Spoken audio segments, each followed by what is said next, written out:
Title: ɡləʊb, our window to the world. Meaning: today, we're discussing the word ɡloʊb. A globe is a spherical representation of our planet Earth, providing a three-dimensional view of the world's continents, oceans, and countries. It's a symbol of global knowledge and understanding. Pronunciation: pronouncing ɡləʊb is straightforward, ɡləʊb, with a soft G and a short O. Use in a sentence.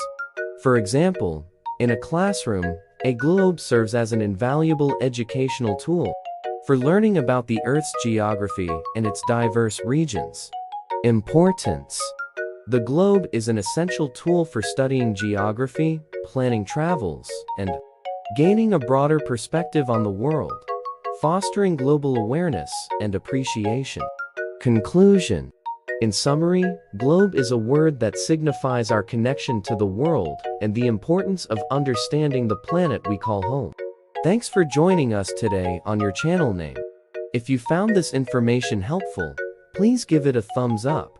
And don't forget to subscribe for more educational and informative content. Stay tuned for our next word exploration. Until then, appreciate the ɡləʊb as a symbol of knowledge and unity.